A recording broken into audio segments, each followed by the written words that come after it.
Hello, good morning guys. Good morning everyone.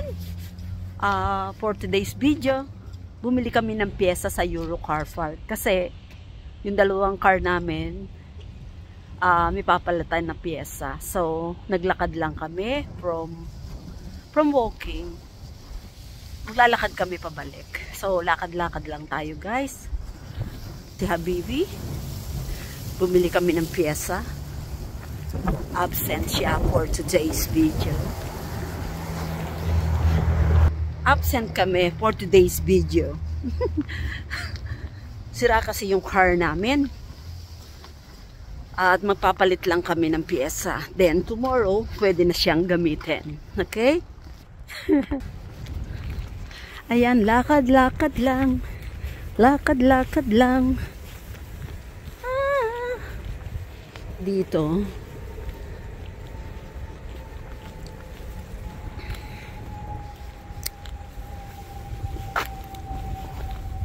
Hindi ko na na-videohan yung pinagbilhan namin ng pyesa sa Euro Car Park kasi hindi nila inaalaw ang video doon sa loob. So, dito lang kami sa karsada. Yan, medyo matagal-tagal. Ayan.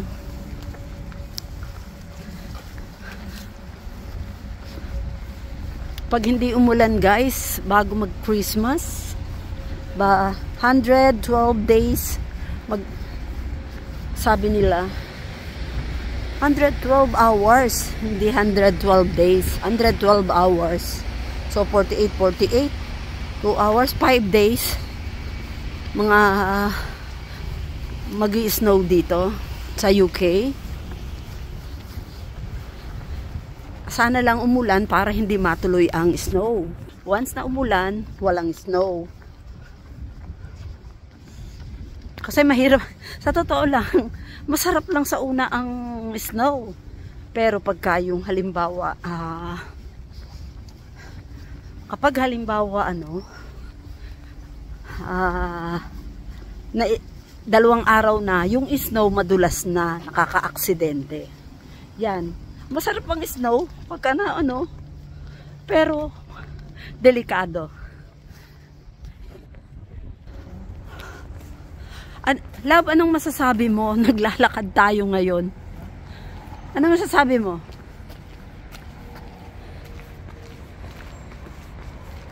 Uy, harap ka rito. Anong masasabi mo? Huh? Masarap bang maglakad? Exercise? Salita ka lang ng konting salita. Siyempre. Masarap ba? Masarap paglakad. Exercise to. Masarap magtunaw ng taba. Kasi mga dito kasi sa UK more on lakad. Kaya hindi kami masyadong nagtatataba. At saka hindi kami kumakain ng masarap. Left? Original yan? Much better na original ang nabili nating parts. Diba?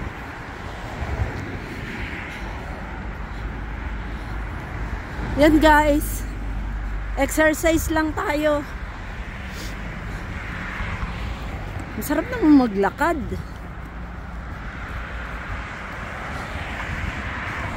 Tsaka malamig naman ang weather, nakakainis maglakad kung mainit, diba?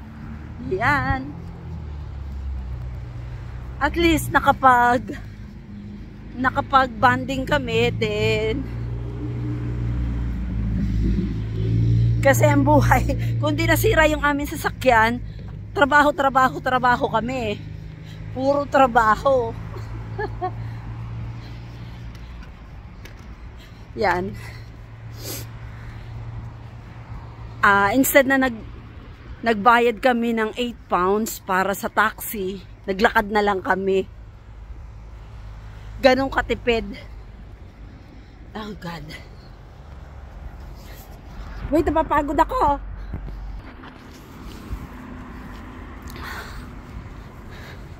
Yan, ito yung mga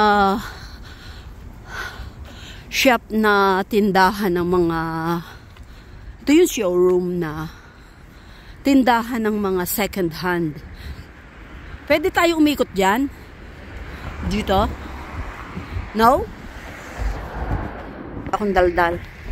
Oh, this is second hand. All of them second hands. Almost OD. Ang price niya is $39.95. Second hand ito, bali less than 1,000 pounds ito. Paano nakikita ang mileage? Ayun, nakasulat din doon ang mileage, no? So, ito yung kagaya ng car ko. Kaya lang, Q5 yun sa akin. The same pa rin yung price niya. Same pa rin ang price niya. Ayan, no? Kaya lang, iyan, ipifinance pa. Kung ipifinance, malaki pa rin ang aabutin yan. So, better na bayaran na natin ng cash. That is more than ₱1 million. Maybe 1,100,000. Yan ang price. Okay. Nabangga ko. Which one? Nabangga to. Pinalitan lang ng green. Anong green? Oh, ito. Paano mo nakita? Malinis. Okay. What is this? Q5 o Q3? Q3. Oh, lakad na tayo, guys.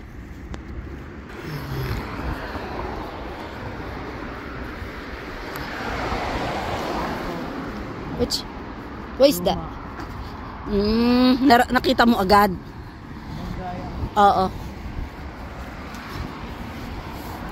Para yun sa akin, pwede rin palang palta ng face yun. Kasi, di ba?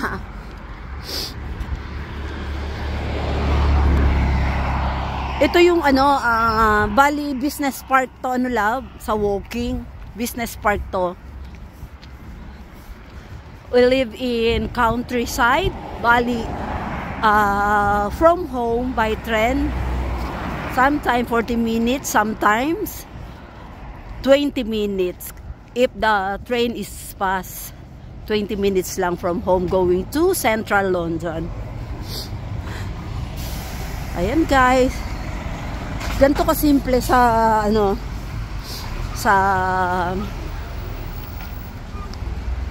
dito sa walking. Dito kasi kami naka-base. Ayaw namin sa Central London. Maingay. Yan ang akin darling, oh. Wala kaming car, kaya naglakad lang kami. So, ipipix niya ngayon yung isang sasakyan kasi ito na yung park. Guys, advice lang, pagka meron kayong car, wag kayo kung saan-saan magpagasolina kasi ito na yun eh. Nangyari na sa car ko. Kung saan kami may stop, nakakita ng gasolinahan, lagay ng lagay. So, hindi malinis. Dapat maging aware tayo sa mga inilalagay natin sa ating sasakyan. Hindi sa nagpo-promote ako ng Shell, wala namang bayad. So, iba talaga ang Shell. Malinis yung gas nila. As in, malinis ang gasolina nila. Kaya, maging stick lang kayo sa inyong provider ng gasolina. Kung Shell lang. Kasi sigurado na. Kasi nung binuksan ni Habi yung EDR ng aking sasakyan, barado siya. Barado EDR? Tama? Ha? Ay, ayaw naman akong pakinggan. EGR, hindi EDR. Sorry. EDR ang tawag doon. Nung nakita niya, kumbaga sa siya ang sumasala. Ang EDR, siya ang sumasala ng mga gas na pumapasok. Yung iba kasi, kung saan ako nagpapakarga ng gasolina, ay may latak. Alam niyo yung latak-latak. Samantalang ang Shell, hindi sa pinopromote ko. Ayan. Ngayon, naghangad ako ng medyo mura ng konting gasolina. Naapektuhan naman yung sasakyan ko. Ayun yung car ko kasing ginagamit, nasa 6 years ko nang ginagamit yon, so walang problema. So ngayon, bumagal ang takbo niya, yung pala, barado na ang mga butas. Ayun. Natakbo naman, kaya lang, ang kibagal, yung pala yun. Ayan, ito, suffering. Kaya nag-walk kami. And, ang akin darling, kasi nga, hindi siya mahilig humarap sa camera. Walk-walk lang siya. Kahit paghawak ng camera, hiyang-hiya siya. Ayan. Tatawid tayo sa tamang tawiran. We have to press the button and we can wait. Ayun. Pwede ba for the meantime?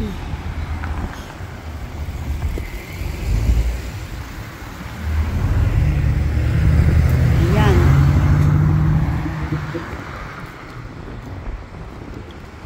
Why ang tagal? Tignan mo nga. Ito. Tawid? Tawid. Ayan, nakatawid na kami. Malapit lang, di ba? Matagalan ka? Nalayuan ka? Hindi naman, di ba? Okay lang kasi may exercise tayo. Ito yung pinapangarap ko, maglakad na maglakad.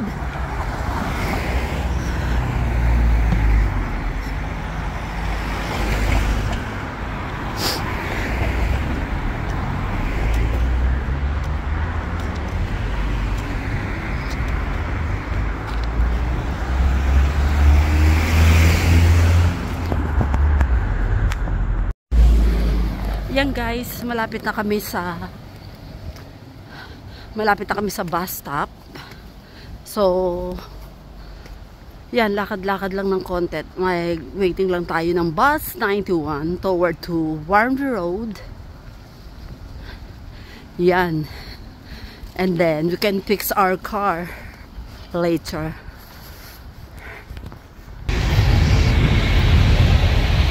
Yan guys, malapit na. So yan ang train station.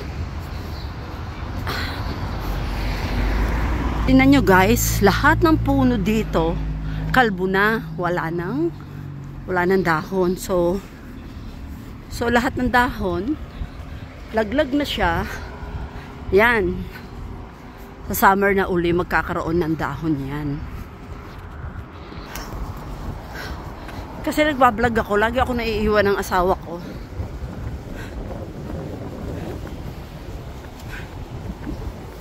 Guys, may dala pa akong payong. Diba? So, yan ang outfit for today. May bus na dito, kaya lang hindi ito papunta sa amin. That is toward to West Byfleet, Brooklands, and Weybridge.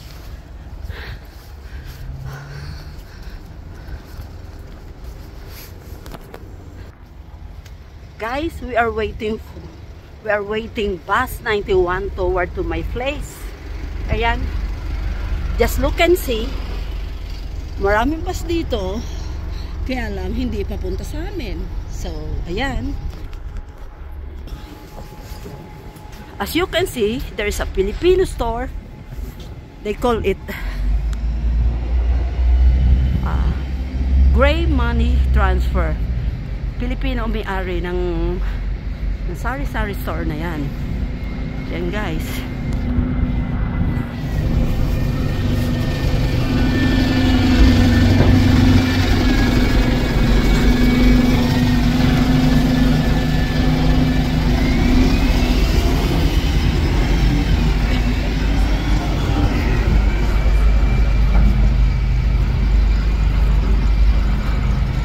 Kabila yung aming bus na aantayin.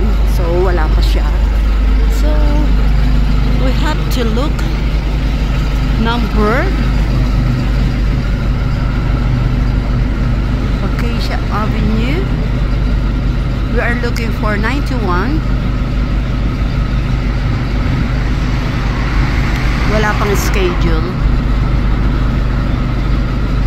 Oh dear, there's no schedule toward to toward to my place.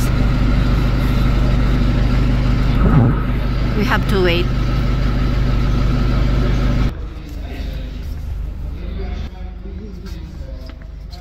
Ayan ang outfit. Kasi hindi pwedeng walang bonnet kasi napakalamig. 7 degrees here in UK for now. Sana po umulan para hindi mag-snow.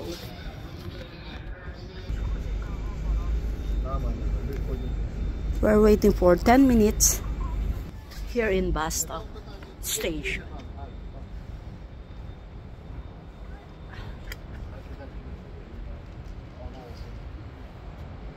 Hi. Look at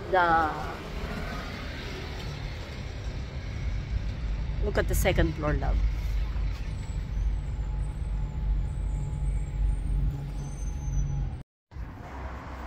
Guys, finally dumating na kami dito sa bahay. Ayan, ito po yung dalawa naming car. Pareho pong sira. Ipipix na po today ang aming car. So, ayan, medyo ayan.